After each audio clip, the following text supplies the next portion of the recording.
previous video, I showed how to make some homemade chicken broth.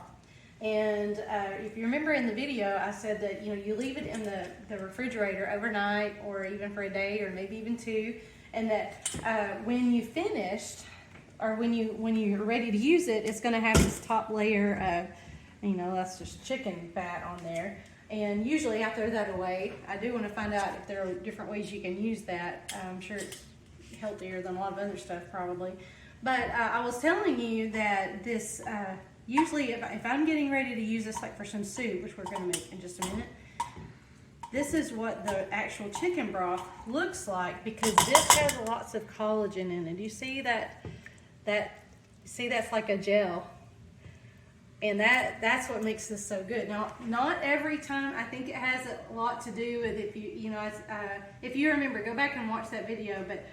But I add water to the bones and whatever juice is left in there from cooking the chicken. I add water to that, and so maybe sometimes I put too much water. I don't really measure it. Sometimes it probably has to do with cooking. This cooked for nearly 8 hours, so maybe that was part of what actually cooked the collagen, all the other nutrients out of the actual bones of the chicken, which is really the benefit, of bone broth. When you're cooking it, you get all of those things from those. But this is what this is. And normally, if I'm going to use this right away, I'm just using how much I want for soup or whatever dish I'm making. The rest of it I would put in a freezer bag like this, 2 cups or whatever. And I usually try to label how much is in there, unless you just always do it the same way, and then you could know. But some people, I don't have a pressure canner. Some people actually can the bone broth, and that's another way to use it. But I love these. I lay them flat in the freezer, and they freeze up just fine. And then when I'm ready to use it, if I don't have this ready, if I have just the frozen packages ready, I'll open these up. Sometimes I have to cut it open, and then I'll heat it up until it's melted, and then you're ready to go with whatever you're making. But for tonight, this is ready to go before it's frozen and all that. So what I'm going to do is we're making chicken enchilada soup. And this is just a little recipe that I made up one day because it sounded yummy. I've always heard people making this, and so I don't really have a recipe, so I'm showing you how I make mine. And this really truly is about 3 cups of broth in there. And this is what I do with any time I'm using this, because it is so rich and so flavorful. You really can get the benefits from it, but add more water, so you're actually taking your broth and stretching it that much farther. And I love things like this because this is all from one roasted chicken for lunch on Sunday, and I'm gonna have the broth that I can use. There'll be more left over for another thing, but also I have my chicken from that we didn't eat, the leftover chicken.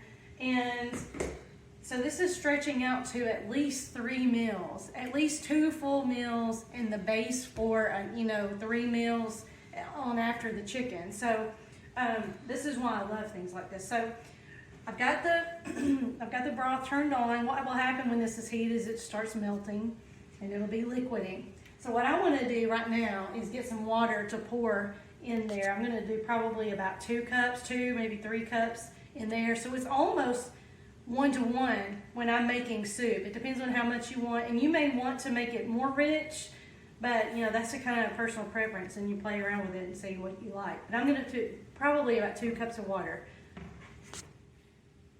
All right, so I'm going to put 2 cups of water in with this broth, and this is going to heat up. That's probably just going to be just about right. And then in just a few minutes, I'll put the rest of that in the freezer bag, since I won't need any more.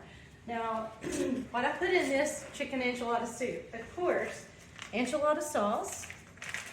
So I'm going to go ahead and this is just the little mix like that, enchilada sauce. I think that's all. And then I add tomatoes. These are from our garden last year. Well, that's always nice. And then I do black beans. I rinse those, by the way. I always, if you use black beans, you probably know this, but you rinse them because if you don't, there's a lot of dark juice that can discolor whatever you're making. So I rinse them off in a little colander, and then I'm putting some whole kernel corn in there. And then, of course, we'll do chicken, but I like to get this cooking and heat it up because you don't want your chicken, it's already cooked, so you don't want it all getting too overdone. So I'm gonna put salt. I do cook with a lot of recipes, but this is one that I don't. I just add the spices until I think it looks right, and then I taste. So salt and pepper. Cumin powder is a big thing to add. I'm just going to, here again, this is the kind of thing that you can always add more. I don't think you could probably put too much of that in there, especially not from a shaker. Okay. All right, and then I'm going to put a little bit of onion powder. You could obviously chop onions and put in there, but our family is not big on chopped onions. I am. The kids aren't, so I'm adding. So I use onion powder, so it goes over better. And garlic powder in there. I'll put chicken in there next. But we just stir this up. And there is one other thing I put in here. I usually have a little can of tomato sauce that I put in here. All right, we'll be right back. All right, so I mentioned that I usually I forgot to get this out, but it's these little 8-ounce cans of tomato sauce. I usually put one of those in there, and that just gives it a little bit more flavor. And then and a lot of times, I use our just regular canned tomatoes, but I've also used Rotel in there. And of course, with Rotel, you can get it spicier, or I usually use the mild. But since I don't have Rotel, I'm going to put a little bit of cayenne pepper, not much, because Adam doesn't like spicy stuff. So he's watching this time too, so I can't fudge at all. So I'm going to say like 1, 2, 3 little shakes. That gives it just a little bit of spice. And I'm going to go ahead and put the chicken in just so you can see what it really looks like. So far,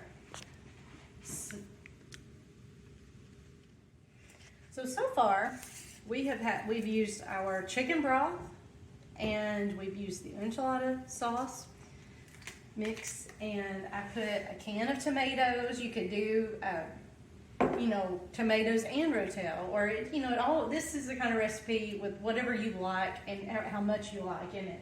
I did 1 can of whole kernel corn and 1 can of these black beans and a little can of the tomato sauce. And I did salt and pepper, garlic powder, onion powder, the cumin powder, and I did a few sprinkles of cayenne pepper. Of course, if you want it spicy, you could put more of that, or the hot Rotel.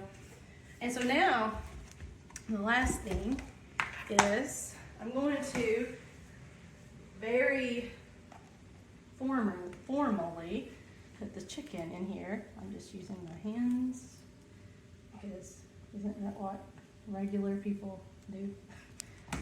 So I'm just gonna, this would be better if we had it all chopped up nicely, but this is just what we pulled off of the bones after we finished eating yesterday. So it's some white meat, some dark meat.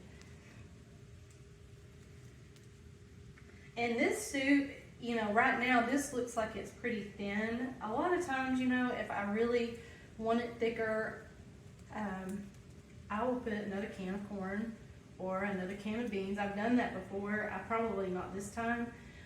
But that's one reason soup is so good, is because, Adam loves soup with stuff in it, is what he says. I like more brothy soup.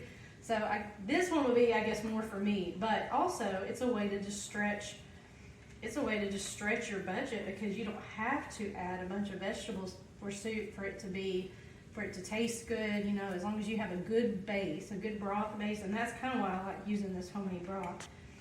And this will be good. And what we will put in it, we'll have tortilla chips or a grilled cheese, or you could make some Mexican cornbread or just plain cornbread if you wanted to. I guess you could use Fritos. Although those are really expensive here lately. So I love them in chili, but you could do a lot of different things with this, and you could, this will last, you know, you'll have leftovers with this that you could eat. And this is also one of those dishes that really, really good left over because of all the flavors. They just kind of get stronger as it stays in the refrigerator for a day or two. I think that's enough. I'm going to put just a little bit more chicken. But you know, with the chicken that I roasted earlier, you can see that this would even be for another meal. And this is going in soup. There's 4 of us, and this was not just a super big chicken. We ate chicken, and then I'm using it here, and I could chop that up for a chicken salad, or I could freeze it for a later meal, like some chicken and dumplings. Watch that video. And you know, you can do an awful lot with it, or you could put it in another chicken noodle soup, or all kinds of things. Chicken tacos, that's a whole other thing I could show you. That's a really easy meal, is to make chicken tacos. And I love those, by the way. But what we'll do is I'll have some sour cream with it. I'm gonna slice up some jalapeno for me, and we'll have some avocado. Mary Kay loves that, and we'll sprinkle some of that on top of her bowl, and mine too. And this will be a yummy, yummy soup that you can make. It's very easy. So if you want to see more meals like this, and if you really want some real life cooking with real ingredients and things from a busy mom who doesn't want to spend an hour cooking every day, like and subscribe, and we'll talk about some other meals you can make.